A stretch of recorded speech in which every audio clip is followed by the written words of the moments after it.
Today I will discuss the application of Liouville quantum gravity to two-dimensional percolation. So here, two-dimensional percolation is just one of the examples of two-dimensional lattice models, and it's kind of easier to convey the ideas using this model because it's easy to define. So here I'm considering two-dimensional percolation, the so-called side percolation on the triangular lattice. So here I'm representing the triangular lattice using hexagons. And then, so the side percolation just means that I color each hexagon independently using Bernoulli varieties. And so the canonical observable to look at is the so-called crossing event. For example, here in this picture, we have a left to right crossing event of a topological rectangle, and meaning that I have a joint domain with 4 boundary points. And then, so the left to right crossing just means that I have a white path separating AD and CD. And then we can ask what's the probability of this event in happening. And this will depend on the joint domain with 4 mark points, and also depends on the size of the hexagon. And then we are interested in the behavior at delta tends to 0. And it's well known that percolation have a phase transition. And so for p bigger than 1/2, this probability will tend to 1, and for p smaller than 1/2, the probability will tend to 0. So here p is the probability that I have a white color at the hexagon. And then when p equal to 1/2, this is the so-called critical phase. And then the critical value, and here Kasten showed that this crossing probability has non-trivial limits. And further, Michael Eisenman, he conjectured that this crossing probability should actually have a scaling limit, and he further conjectured that this scaling limit should be conformal invariant, meaning the crossing probability should just depend on the cross ratio of these four points. And and then soon, John Cardy, so he used non-rigorous conformal field theory to get the exact formula in the case when the topological rectangle is actual rectangle. And so the two-dimensional conformal field theory, so it has mainly has 2 motivations, and one motivation is the string theory and the 2D quantum gravity, which is the study of Random surface, and another motivation is this 2D lattice model that criticality. And so one interesting thing is that over the last 2 decades, 2D random geometry provides alternative to CFT to study both random surface and lattice models, and which corresponding to this thing called Liouville quantum gravity and the Schramm-Lorentz dimension. Okay, and so the idea of using conformal field theory to study 2D lattice models can be summarized as follows. So many two-dimensional lattice models, including the percolation, have the property that when added criticality, it has conformal symmetry. And so, for example, the partition function would have the form of determinant Laplacian to a certain power, and this power is related to the central charge of a certain conformal field theory. And the correlation functions, whatever they mean, in this model are governed by some conformal field theory with this central charge. And for the case of percolation, we have the central charge equal to 0, and for the case of IC model, the central charge is 1/2. And so IC model belongs to a well-known class of CFTs called the minimal models. And this is in the original paper by Liouville and Polyakov-Zamolodchikov. And percolation is like, although percolation is also believed to be described by CFT, but the central charge equal to 1 CFT in this minimal models discovered by Liouville by BPZ is a trivial CFT. So even to this day, the CFT behind percolation is not fully understood. But nevertheless, Cardy was able to use some general principle from this BPZ paper to get this Cardy formula. And so here, the Cuddy formula as a function of this cross ratio of these 4 points is given by this hypergeometric function. And the idea is that, so Cuddy view this crossing probability as some 4-point function of c equal to 0 CFT, and he argued that it is a solution to a second-order differential equation, which is a BPZ equation. This is something we have seen several times in the lectures on Monday, for example, in Hausdorff. And in this particular case, this second-order differential equation is just ODE, which is the hypergeometric equation, and the solution is the hypergeometric function. And so the rigorous proof of the Cuddy formula has been achieved for the case of side percolation on triangular lattice. And actually, Smirnov proved a more general result. But today I will not go into the detail of Smirnov's proof.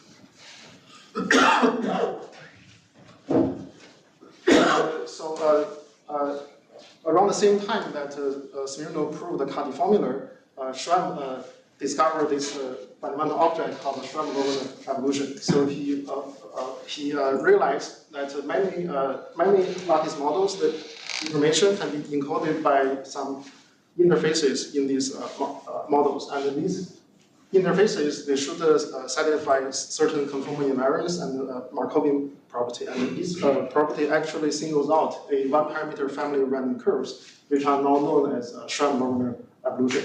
And for example, the percolation interfaces,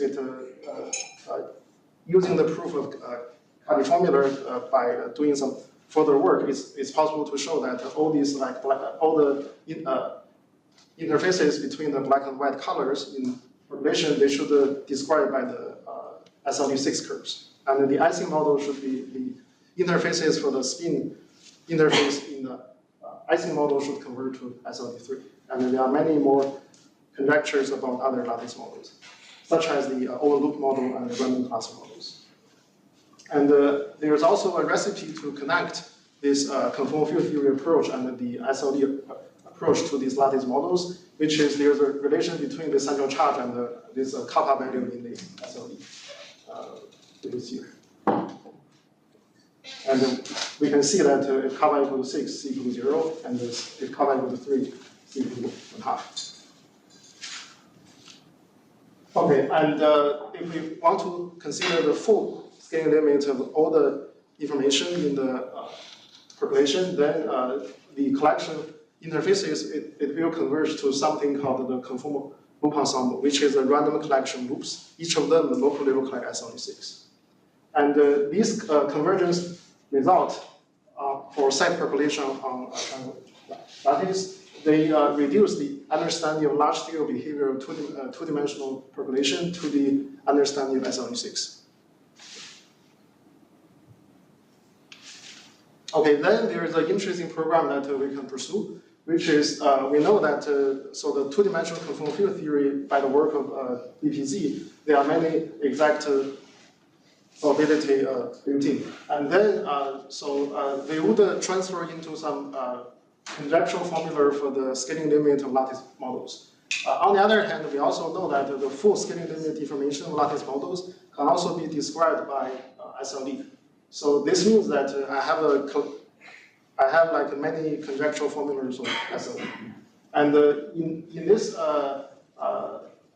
formulation, the Cuddy formula for the percolation is just corresponding to some formula for the probability that SLE6 curve hits some segment.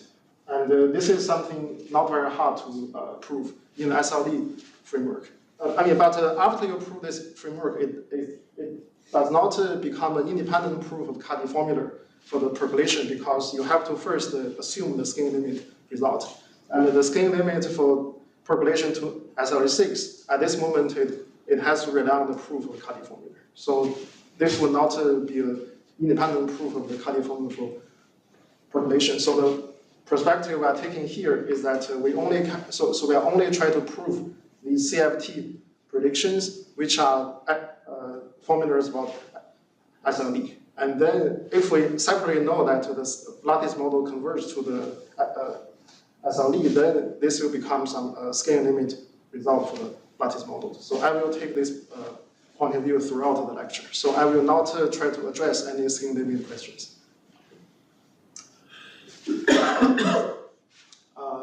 Okay, and so similar to this Cadi formula, many BPZ equation inspired formula for SLE, they can be obtained using Ito calculus. And this is a method we have seen in Tom's talk, which is this thing called the martingale observable method. So basically, so it amounts to find the right observable and claim that it's a martingale. And once you have a martingale, you know the drift term is 0. So this usually leads to some second order differential equation. And it has been considered by many people.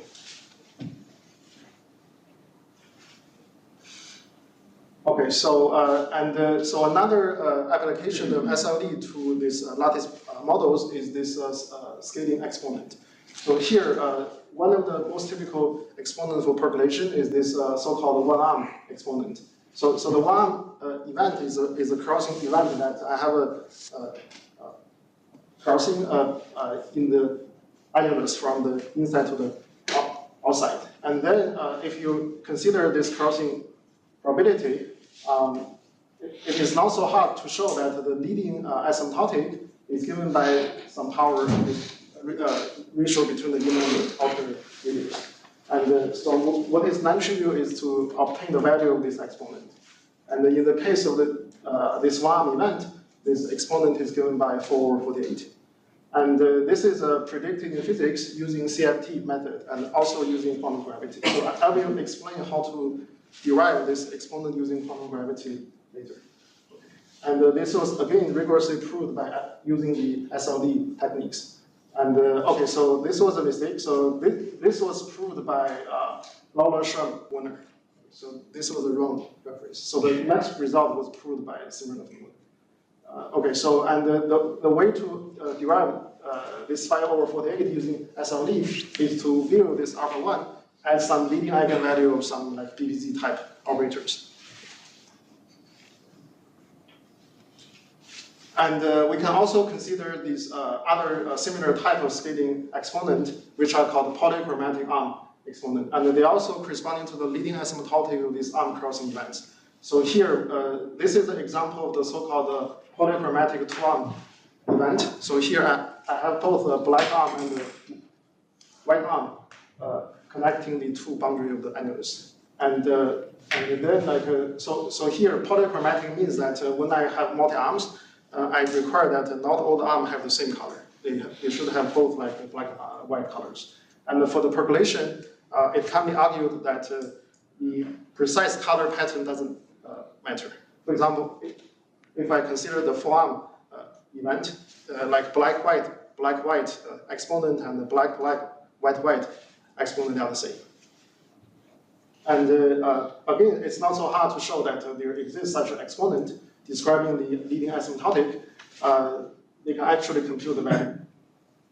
And here, this is again a mistake in the reference. This one was proved by one. I mean, but you can see that these are among the early success of this SLE story. Okay, so today, so I will use this result as an example to explain like how Liouville quantum gravity can be used to prove something about the exact result on percolation. So here, so in the definition of scaling exponent, we have seen that the scaling exponent just describes the asymptotic behavior of this crossing event on annulus. But in light of this Cadi formula for the rectangular crossing, so it's equally natural to consider the exact probability for the crossing annulus, right? And by conformal invariance, the crossing probability should just be a function of the ratio between the two readers. And actually, Cadi also have some conjecture for this. So this is a formula conjecture by Cadi on this one crossing event, which is this thing. So the probability for this.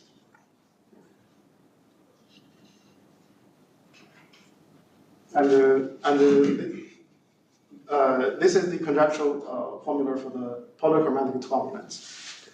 And this was again predicted by Cadi using some CFT-related method, but not using BPZ equation, but rather using something called the Coulomb gas. And this non-rigorous method called Coulomb guess so far has not been made rigorous in mathematics in terms of deriving these formulas. And at least for the bulk case. So for the boundary case, I think Avlina and Hall, they have a lot of work that realizing these boundary crossing formula using Coulomb guess based on the BPZ equation approach. But for this kind of anomalous crossing, and I think this like what I call Coulomb guess method for the in this lattice model context hasn't been really realized.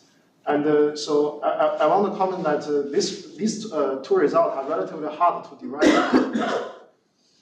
calculus. And the reason is that in order to use this Montague observable method, you need to introduce a notion of time, which means you need to starting to explore the area using some starting from somewhere. But in this anomalous picture, there's no apparent mark point. So you have to artificially introduce a point, and then this will make the whole system become a PDE rather than ODE. And for PDE, you don't know how to like explicitly solve it.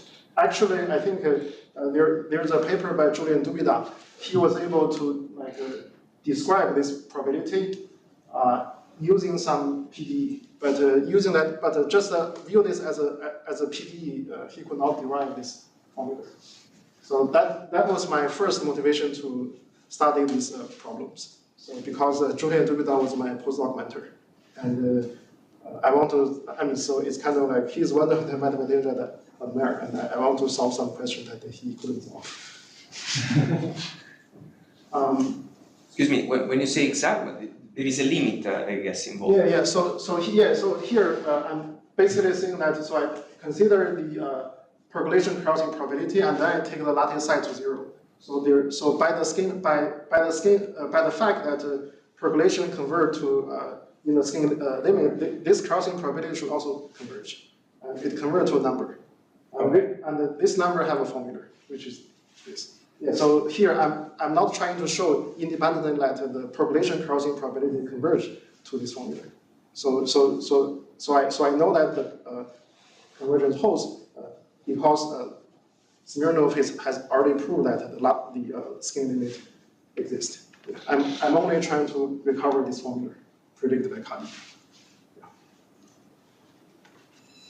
And our proof is based on this Liouville quantum gravity. And this is the result I will explain later in the talk. Okay, so before I explain that, let me first recall some classical application of this quantum gravity idea to the study of lattice models, using the example of the derivation for one exponent.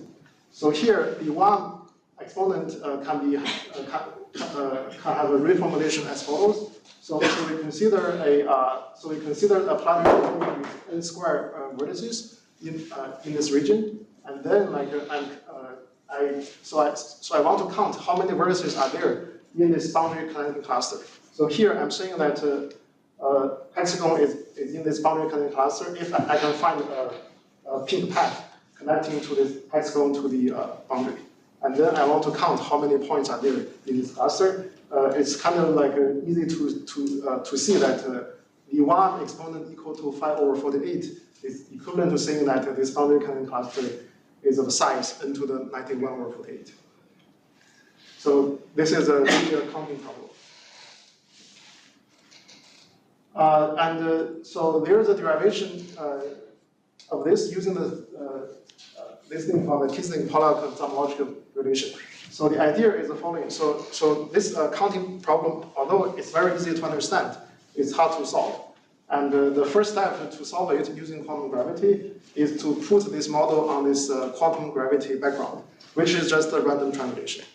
And so basically we want to consider a set percolation on a random triangular lattice. So I drop the requirement that every vertex has to have degree 6. So I just consider a uniform triangulation with a percolation on top of it. And then I can still ask the probability, I can still ask what is the typical size of this boundary connecting cluster. And in this case, the enumeration problem is easier to solve. And I will use I will call this corresponding exponent the quantum exponent. And then, so the important thing about this KPZ relation is that there is a explicit quadratic relation between this quantum exponent and this Euclidean exponent that we really want. And this is fairly simple. So once we plug in, we can recover this 1948. So this is you can view this as a physical derivation of this one exponent for percolation and quantum gravity. And the key point here is that enumeration problem on random parameter maps are simpler for several reasons. And then there's also this magical formula that link Euclidean quantity.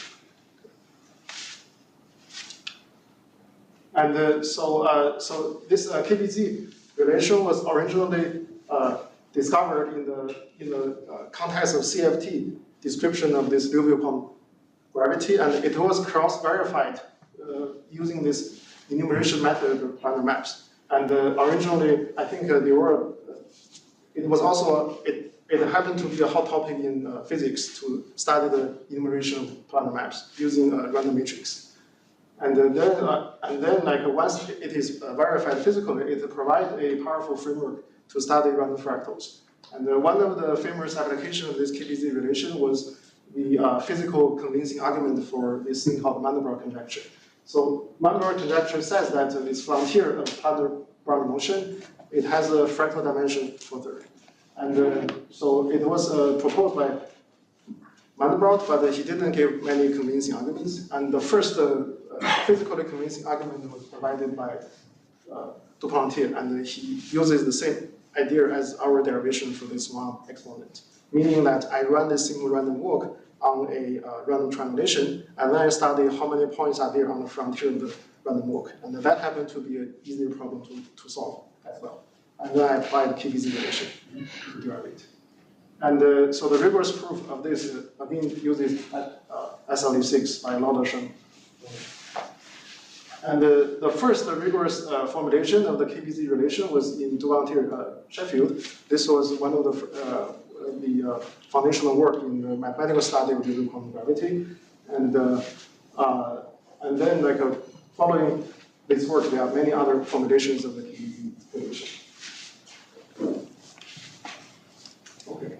And then, so now let me just quickly review this thing called the Liouville quantum gravity. So the basic input is this random function called the Gaussian free field on the Riemann manifold. And so here I'm focused on two-dimensional manifold.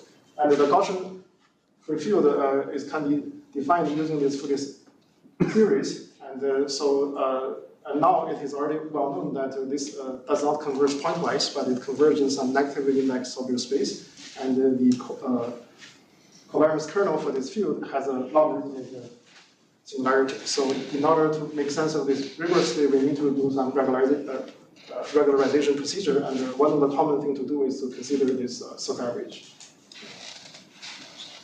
And then Liouville quantum gravity is the random geometry induced by exponential Gaussian free field. And for example, we can define the error measure using in this way. So we have a parameter gamma, and this LQG error measure is formally defined by this e to the gamma phi times the big measure. And since the Gaussian free field is not a pointwise defined function, we have to do some regularization procedure, and this happens to be the right way to do it. And this object is also called the Gaussian multiplicative calculus. And we can do the similar thing also for the boundary length. And we can also define the random metric using this regularization idea, but this is more difficult. So we don't have to care about the detail of the construction of these random objects. But here, the important thing is that the Liouville quantum gravity is the random geometry induced by Gaussian free, by the exponential Gaussian free field. So here, one important thing I want to mention is that all of these constructions are local. So you don't have to assume that the law of this phi is exactly a Gaussian field. It can be a Gaussian free field plus some continuous function, or like absolute continuous with respect to Gaussian free field. So I can allow the freedom of choosing some variant of Gaussian free field. And this will be important later. Okay, and then so the physical motivation to study this Liouville quantum gravity, it is from this paper by Polyakov. So there, like, so he wants to study this random geometry surface of a given topology, and then using this uniformization theorem, it can be reduced to study the random function on a fixed manifold. And then he argued that once you do this uniformization, the random function, it must be described by certain quantum field theory. And the quantum field theory is this thing divided, the action for the quantum field theory is this Liouville action. And the minimizer of the Liouville action is the Liouville equation which solves the uniformization problem. And then, so this is the beginning of Liouville quantum gravity in physics. And so over the last 10 years, this Liouville conformal field theory has been made rigorous in probability. And it was constructed based on the past integral using this Gaussian multiple calcs. And more importantly, this BPZ framework has been completely carried out for this example. Namely, it was shown that this Liouville conformal field theory, because of the local symmetry, there's a Virasoro action, and you can perform the so-called conformal bootstrap. And the landmark result here is the DOZZ formula, which gave the three-point function, and the conformal bootstrap, which gave the all the n-point function based on the three-point functions. And for us, it's suffice to know that Liouville conformal field theory it provides some exactly solvable variant of Gaussian free field. And these variants of Gaussian free field are relevant to random surface. Okay. And on the other hand, there's also an important line of work on the scaling limit of random triangulations. Legault and Meerman, they showed that if I uniformly sample random triangulation and view this as a metric measure space and consider the scaling limit in the natural topology of this Hausdorff topology, then this will convert to some limiting random metric space. And the random metric space is a topological sphere, and this is a so-called Brownian sphere. And how all of these are connected together? It is connected by the following picture. So if you translate Polyakov's original idea into modern probability language, it basically says that the conformal embedding of Brownian sphere is described by Liouville quantum gravity. And the precise statement is the following. So suppose I sample this variant of Gaussian free field using the recipe coming from Liouville CFT. Then I set this Liouville quantum gravity parameter to be gamma. Then this random measurement space induced by this variant of Gaussian free field with this parameter, this thing as a measurement space is isometric to the Brownian sphere. And on the other hand, uniform triangulations under conformal embedding, they should converge in the limit to this measurement space. And this picture has more or less been established. So first, Jason Miller and Scott Sheffield, they constructed a certain variant of Gaussian free field where they can show that the induced Liouville quantum gravity, the measurement space is indeed Brownian sphere. Later, we showed that this Miller-Sheffield variant is agree with the variant coming from Liouville conformal field theory. And there's a similar story for the disk. And I also have a work with Nina Holden showing that the limit of this random triangulation under certain conformal embedding, it would converge to this Liouville quantum gravity. Okay, so now let's come back to the formula that I want to prove. So I think up to this point, people already forget which formula I want to prove. Let me just write it down. So I said a lot of things which has nothing to do with propagation. And now I want to prove this.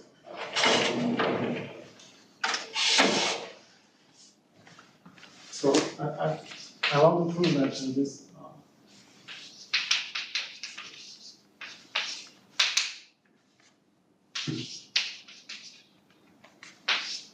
So I have a ratio between beta and eta functions.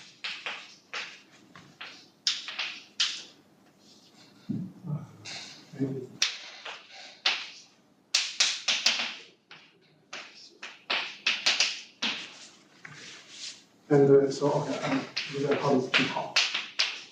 So tau is the conformal moduli of these angles. So A2 is the polychromatic A2, right? A2 is the 2-up, yeah, the polychromatic 2-up. I will also show the formula for monochromatic 2-up at the end. Oh, you have it. It's a bit more complicated. Okay, so I want to prove this, and so previously I have given some simple application of this quantum gravity idea to derive. Can I ask you to lower the blackboard so that the formula is readable? Yeah. Yeah, that's much better. Okay, so I will explain this idea. Okay, so I first explained how to use this random triangulation to derive this one exponent, which is not doesn't use any like fancy input. It's like a numerical plan maps and so on. So now I want to explain this one. Okay, so this happened to be related to okay, so this result is about how do you use Liouville quantum gravity to describe the Brownian sphere. And so the derivation of this formula is actually related to how to use Liouville quantum gravity to describe the Brownian annulus. So here, okay, similar to the Brownian, so to the Brownian sphere is the scalar limit of random triangulation of spherical topology. And it's equally natural to consider like a random triangulation of other topologies, such as the annulus. And then for the annulus, we can fix the boundary lengths as the parameters. So I can fix the macroscopic boundary lengths of A and B. And then I can define something called the Brownian annulus with boundary lengths A and B. And this is also, so Battaglia and Mirman, they have results saying that this will also converge in the same sense as random triangulation converge to Brownian sphere. Okay. And then we can ask, like, how do you use Liouville quantum gravity to describe this random surface? And then we can do the same thing of conformal embedding. So we can conformally embed this random annulus into this fixed annulus, into a nice annulus. But here there is one question, which is, so if we have two different annulus with different conformal moduli, then they will not be conformally equivalent by definition. And therefore, there's also a random moduli to be calculated. So this is a new quantity that needs to be computed. And this question was answered in my work with Morris and Guillaume. So we have shown that this is a random moduli. So here, this formula is a bit complicated, but we can just, this theorem is actually equivalent to this conjecture from physics. So I will just explain this conjecture. So the conjecture in physics is that if you consider the Brownian surface with a non-trivial topology, then like if you fix the conformal structure, the quantum field theory is still the Liouville conformal field theory. But then, like the moduli distribution, there's also a partition function to govern the moduli distribution. And this is governed by the partition function of another CFT, of central charge minus 26. And I think maybe Guillaume and Anton Jäger has already explained some related things in their like mini course or some like seminars. And and here, so this rigorous theorem that we proved is exactly just realizing this conjecture in the annulus case. And there are more general conjectures for other surfaces. And and the proof is basically followed by 3 steps. So the first step is to use certain, at least the formulating in these 3 steps is easy for me to explain how to prove this. So the first step is by whatever method, I first show that if you condition the random moduli, then the Brownian annulus is governed by the Liouville field. So this is formulated in this way, saying that I have a certain random measure on the moduli, and the conditional moduli I have to be reviewed. But the Brownian annulus will also be integrated over the random moduli.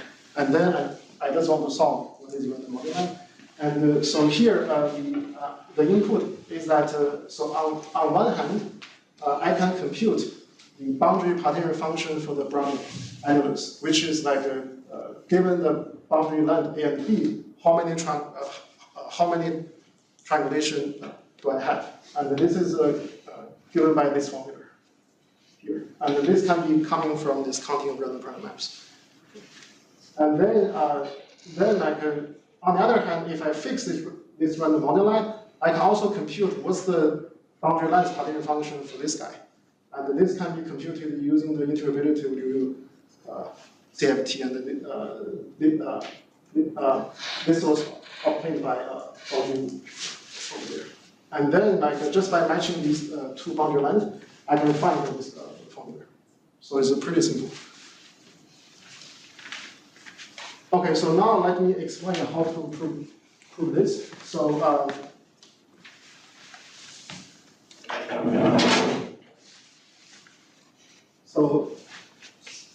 I said that this Brownian annulus is given by this. I have some field.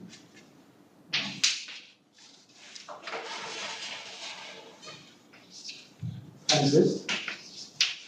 And then now let's consider the scaling limit of percolation on the annulus. So I consider a critical percolation on this random triangulation, and I consider its scaling limit. The scaling limit would be, so I have a percolation on the Brownian annulus, and then the scaling limit would have to be, so I have the product measure. I have a CLE6 tau. This is saying that if I condition on the random moduli, the scaling limit of the percolation will just be the conformal loop ensemble on this annulus. And then now let's just consider I restrict to the event that one arm happened. One arm is the event A1.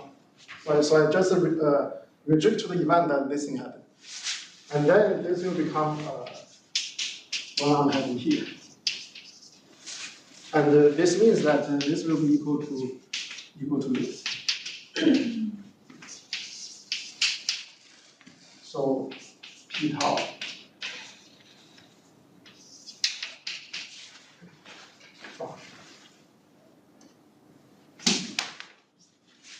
And then I can call this m hat P tau.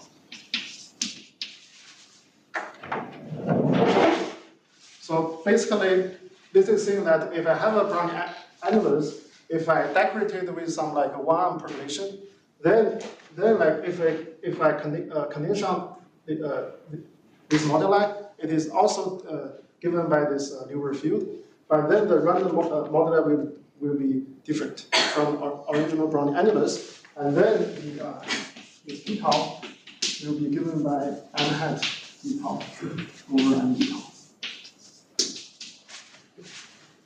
And if you look at the method here, so this method to compute m d tau is pretty general. So I can also apply the computation of m d tau to the computation m hat tau. And then by taking ratio, I obtain P tau, which is this.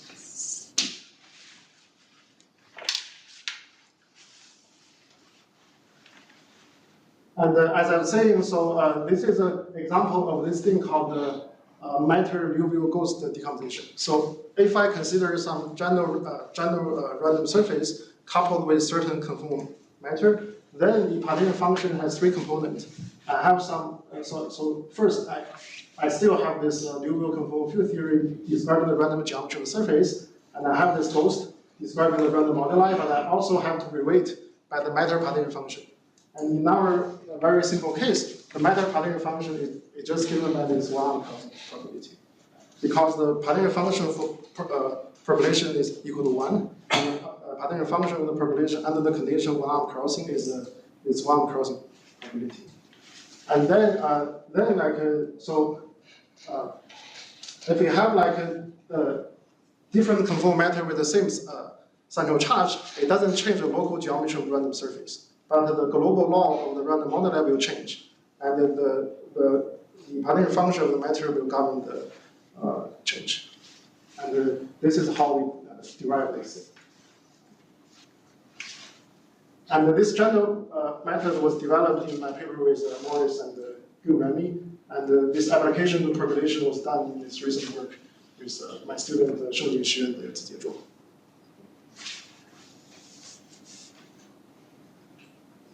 Okay, so I have explained how quantum gravity is used to prove some theorem which was already predicted in physics. But this method can also be used to get something which was new to physicists. And one example is this thing called backbone exponent, which describes the leading asymptotic of this two-arm crossing event with the arm having the same color. And this was not known until we solved it recently. So this leading exponent for this monochromatic two-arm event is also called the backbone exponent. And using Liouville quantum gravity, we can show that it's given by this. It's given by this equation. And using this equation, we can show that this solution is a transcendental number. And this was not known in physics. And so one thing I want to say here is that, so if you look at the derivation of this, we can see that, so here, we still use some fact. So in the derivation of the random moduli for the Brownian annulus, we are still using some fact about that the enumeration of random prime maps is simpler to solve. And this also applies here. It's like if you consider some counting random prime maps, you decorate it with the percolation of one arm. This is also something like relatively easy to count. And in some sense, like we are also relying on some enumeration thing about the random prime maps. But if you look at this, this is like not so easy to use because post priori we know that this transcendental number, this backbone exponent is a transcendental number, and even after you apply the KBC relation, this quantum exponent is still a transcendental number. And it's hard to imagine that some nice combinatorial things can give you a transcendental exponent. And here, our proof would rely on this analog of this DUZZ formula for Liouville conformal field theory. And okay, so after we combine the method of solving this and the method of computing this, we can also get this thing that Baptiste asked. This is it Baptiste? So I don't remember who asked this question, but it's the crossing probability of two monochromatic arms. And so here, so all of these, okay, so here it is an extension of this moduli parameter, and all the exponent, they are solutions to this equation. So this equation is just a linear transformation of this previous equation defining these backbone exponent. And this means that actually, so all the solutions to this exponent actually have some meaning. And also another interesting feature is that these spectrums, other than this real number corresponding to the backbone exponent, all the other values are complex numbers. So we have some series in Q where the leading asymptotic is given by a real number, but all the other exponents are complex numbers. And this is, again, also proved. So one of the crucial inputs is, again, this boundary analog of the DUZZ formula. Is there an interpretation of this series as a block, or S is a spectrum of something? Or? Yeah, this is the open question I want to outline here. What do you mean by boundary analog of the DUZZ? It just means some like some of the 3-point function. Yeah, it's the boundary structure constant. Okay, so here are some outlook. So as you can see that the random computation of the random moduli for the Brownian annulus has led to some interesting applications in statistical physics. And actually, as I mentioned, this the random moduli for Brownian surface, it has a conjectural formula for all topology. And it is related to the ghost CFT, and also there's natural measure is Peterson volume. And in ongoing work with Hugh Barry's and Anton and Boljin Wu, we are trying to solve this. And we think we are very close to solve it for the multi-canonical domains. And we may also be able to solve the closed surface. At least it is clear to us that this recent breakthrough made by Hugh Barry's and Anton Diego is a crucial input to do all of these things. And another interesting question is a full understanding of the CFT behind the percolation. So here,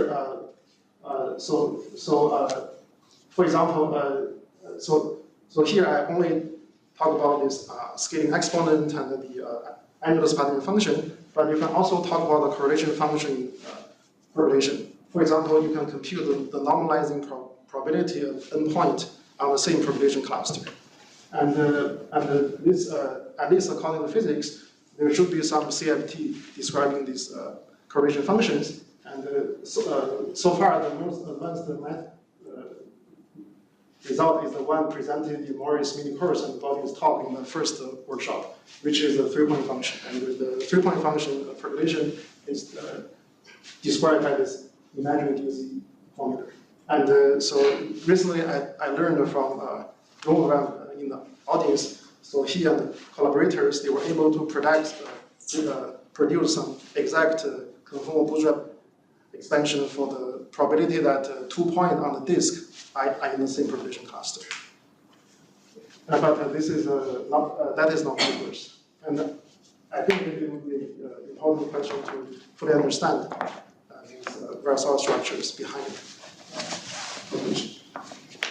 And another interesting question is the CFT interpretation of this backbone exponent and this Adams crossing formula, which is what Remy asked. And so I didn't mention that, okay, so this expansion here, this is a so-called closed channel expansion of a CFT partition function in the CFT terminology. You can also expand it in the open channel, which means I consider the dual modular parameter. And if I expand in the open channel, it also has some interesting formulas, which you can find in our paper. And from there, it seemed to suggest that in the open channel, maybe there's a log CFT. What is there a guess for the spectrum of percolation CFT so far? Yes, okay. I think this depends on how many observers you want to incorporate. For example, if you just want to develop some CFT that can allow you to compute the endpoint function on the endpoint on the same percolation cluster, I don't think you need these kind of things. So there should be a there should be a C equal to 0 CFT that can allow you to compute that without using these backbone things. And for example, if you look at the conjectural formula made by Liouville and Rebo and others, that will not include these kind of spectrums. But on the other hand, if you want to understand the observables related to the backbone, like for example, what's the probability that they are like multi-arms connecting different points with like disjoint path, then like you would have to incorporate these kind of spectrums. It really depends on what observable you look at. And as I mentioned in the beginning, so percolation is only one of the 2D lattice models. There are many other models to consider, and all of these applications, all of these conjectures also apply to these other models. Even for random walk, even for two-dimensional random walk, I think there are still like new results to be proved, and there are conjectures to be solved. Okay, thank you very much.